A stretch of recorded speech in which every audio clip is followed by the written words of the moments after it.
kalian sudah sering memanfaatkan kecerdasan artifisial ya.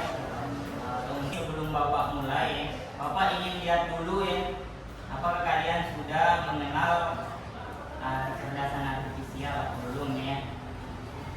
Mungkin ada yang ingin berpendapat ya, seperti apa sih sebenarnya coding dan kecerdasan artifisial ya. Ada yang mau berpendapat? Atau kalau kalian biasa kerja tugas, kalian memanfaatkan apa ya? ChatGPT ya.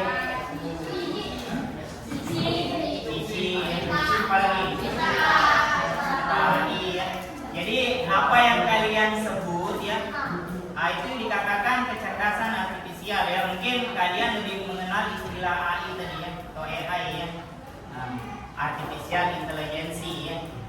Sebenarnya jadi untuk materi kita hari ini ya, kita akan membahas mengenai coding ya, dan kecerdasan artifisial ya. Jadi nanti Bapak menjelaskan yang pertama itu berkaitan dengan coding ya, kecerdasan artifisial ya. Yang tadi ini materi kalian sudah pernah dapat di informatika ya. Rupanya kalian baru dengar ya. Tadi rencana Bapak hari ini kita mau langsung masuk di prompt ya. Bagaimana cara memberikan perintah ya pada aplikasi yang kalian gunakan ya. Biasanya kan kalau kalian buat ya, tadi kalian bilangnya ChatGPT ya, Gemini ya, Meta AI ya, Cici dan lain-lain ya. Biasanya kan ada yang diketikkan ya. Diketik ya, kita minta apa, bertanya apa, itu yang dikatakan prompt. Ya. Coding adalah proses mengkonversi keinginan manusia menjadi format yang dapat dipahami oleh komputer menggunakan bahasa pemrograman ya.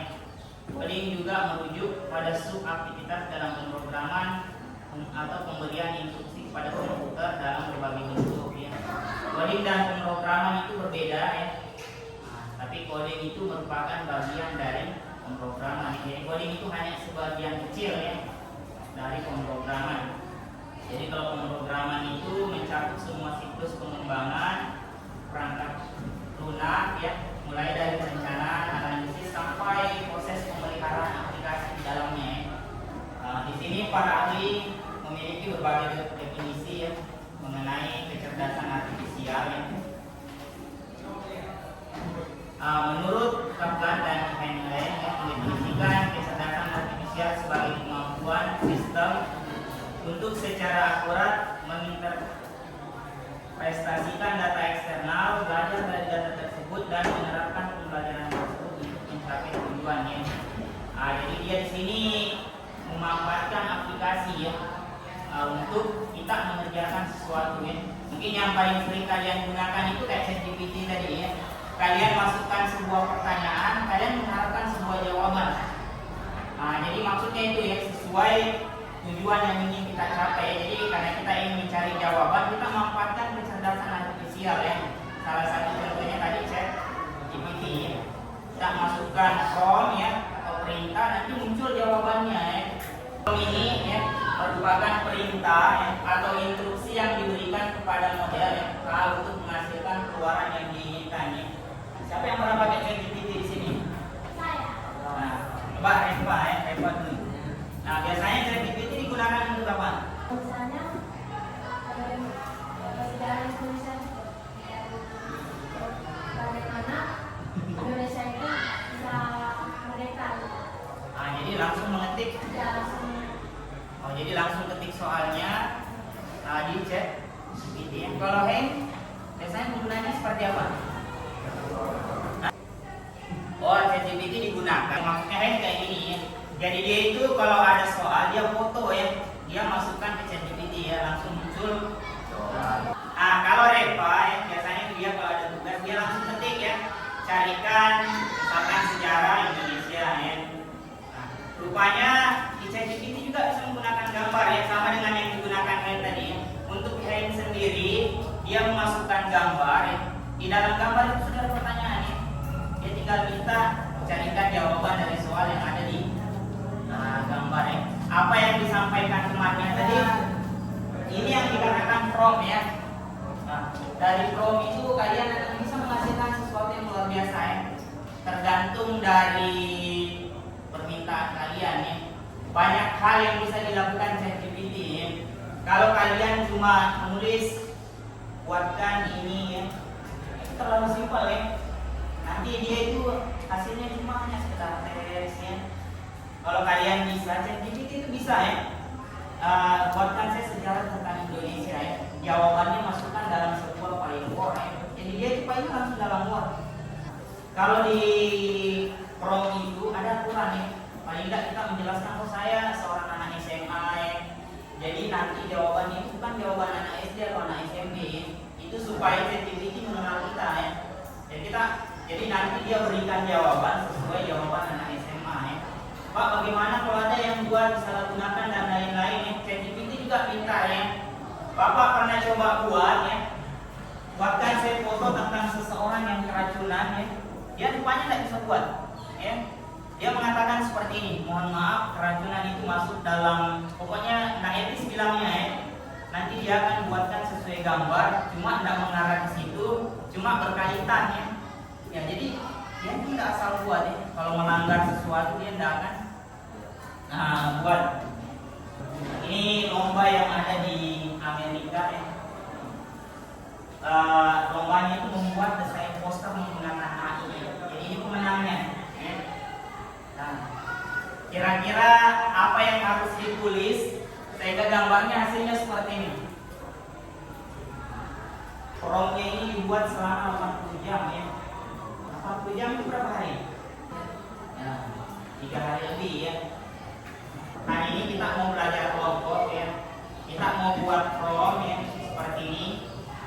Nah, nanti silahkan dibahas dengan anggota kelompoknya kira-kira apa-apa yang harus dimasukkan ya sehingga menghasilkan sebuah gambar ya.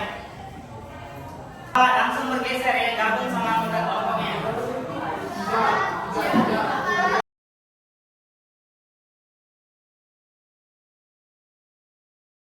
Nah, perhatikan petunjuknya ya. Kita akan membuat sebuah poster ya. Ini Bapak ya, kalian tidak lagi menggunakan Canva, bisa sudah nanti jadi posternya ya. Kita akan membuat sebuah poster menggunakan ChatGPT ya. Bapak kasih tema supaya tidak terlalu luas ya. Buatlah sebuah prompt ya yang menghasilkan desain poster. Temanya itu pentingnya pembelajaran coding ya, coding dan kecerdasan artifisial ya.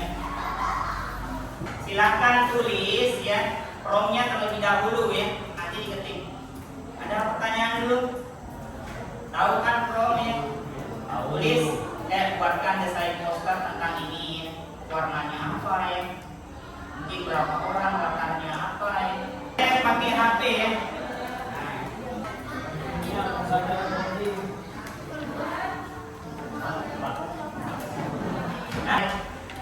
Nah, boleh ditiru ya. Setiap Bapak buat prompt itu Bapak selalu masukkan di dalam Word ya. Kenapa? Supaya tidak hilang ya. Jadi kekurangannya Bapak juga akan makan ya. Sudah ada nama kita di bawah. Jadi ini hasil yang kita buat ya. Ayo, coba berkreasi ya. Saya senang kalau gambarnya warna hitam ya. Tulis semuanya di sini. Pak saya nggak suka biru, bisa ke pink aja, terserah ya. Cuma jangan menentukan warna ya. Ini suka pink, suka merah, nggak ketemu. Sepakati warna apa deh. Tapi lama.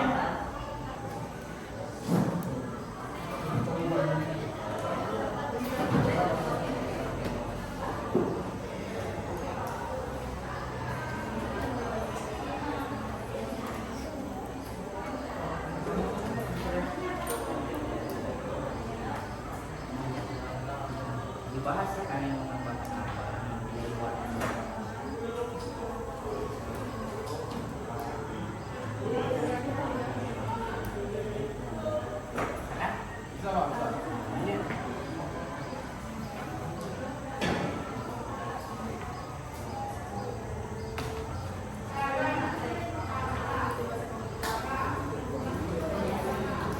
Sudah ada gambaran?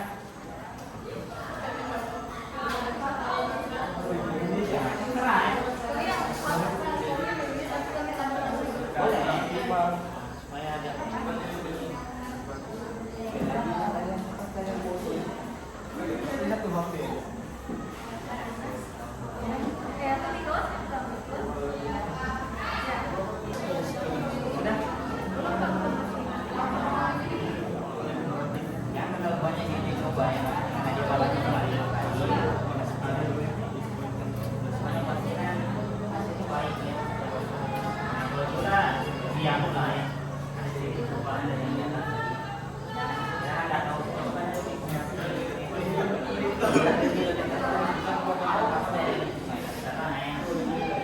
kita punya pola pikir sendiri kan. Sudah.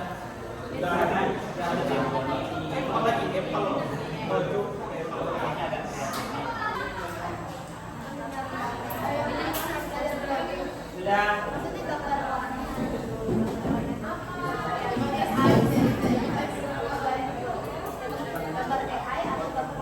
jadi kita bandingkan hasilnya ya, kira-kira yang ada di kita dan ini yang mana yang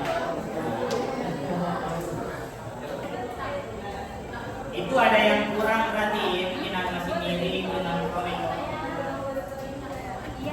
Bahkan yang mirip kelompok berapa atau kelasnya kalau masuk gitu, terserah.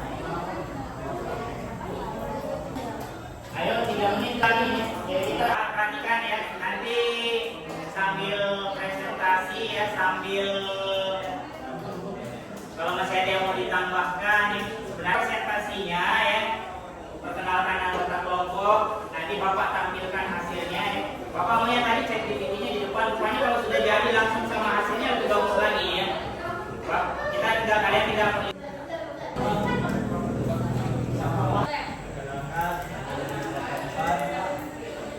ingin presentasikan hasil kerja sama kami. Perkenalkan masa yang melatih siapa? Saya Malaysia. Kami akan menjelaskan hasil kerja kami. Ini hasil dari kami.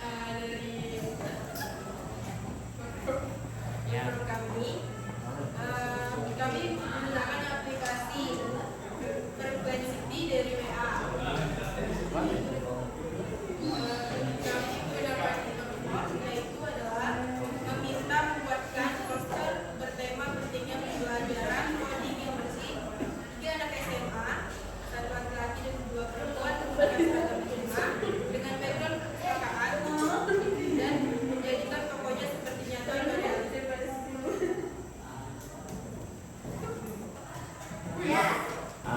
Buat gambarnya pakai aplikasi apa? Kami menggunakan aplikasi Perplexity yang ada di WhatsApp. Apa? Menggunakan aplikasi Perplexity di WhatsApp. Ayo satu pertanyaan dari ya. Apa temanya menggunakan background? Kenapa kami menggunakan background perpustakaan? Karena perpustakaan juga sama seperti komputer lainnya dapat mencari informasi. Jadi kami kaitkan dengan yang kami cari dalam perpustakaan. Ya, beri aplausnya. Dari kelompok kami, terima kasih dan selamat sore semuanya. Beri aplaus ya untuk kelompok.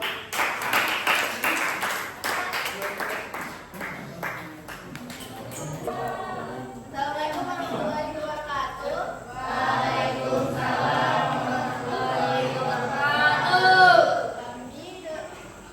Kami dari kelompok 3 ingin mempresentasikan hasil poster kami yang melaksanakan saya Demirita, saya Reva Mita Parenta.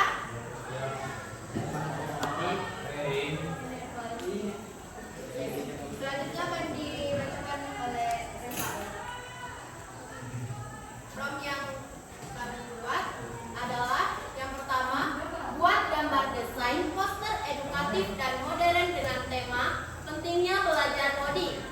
Gunakan ilustrasi anak muda atau pelajar yang sedang menggunakan laptop dengan ikon-ikon teknologi seperti kode, layar komputer, robot, dan jaringan digital.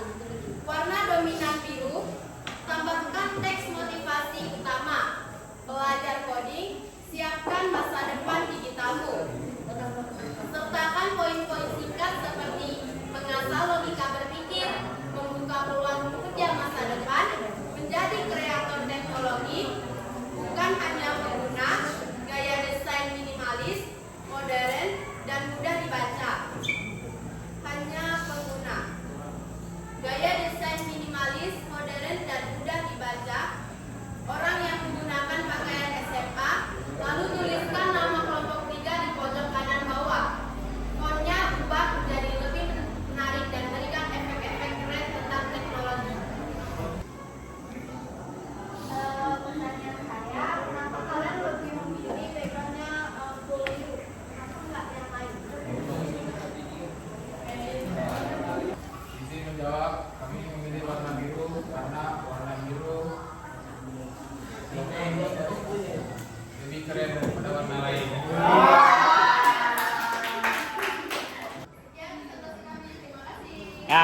Aplaus untuk kelompok 3. Ya, sebelum ya kita istirahat ya. Coba ada satu orang mau simpulkan ya apa pengalaman? Bisa berdiri ya. Ya, berdiri. Saya akan memberikan kesimpulan. Ternyata coding dan kecerdasan artifisial itu tidak hanya di ChatGPT, tetapi di lain-lain aplikasi juga ada seperti di Meta di Gemini dan sebagainya. Ya. Beri aplaus ya untuk pembelajaran hari ini ya. Bapak ingatkan untuk pertemuan berikutnya. Kalau tadi kita masih belajar berkelompok, minggu depan itu kita akan belajar langsung dari komputer ya. Nah, jadi nanti masing-masing orang akan dapat kartu komputer. Silakan uji coba sendiri ya. Nanti kita akan bermain dengan Chrome ya. Caranya tadi kalau bisa lebih disempurnakan ya. Kalau bisa warnanya itu jangan terlalu dominan, misalkan biru, merah dan lain-lain. Coba belajar membuat gradasi warna ya, pencahayaannya ya, warna yang mungkin ada bintik-bintiknya ya, supaya hasilnya jauh lebih baik ya. Pokoknya coding akan membantu kalian dalam mengerjakan sesuatu yang bisa disiapkan ya. Berdoa sebelum pulang.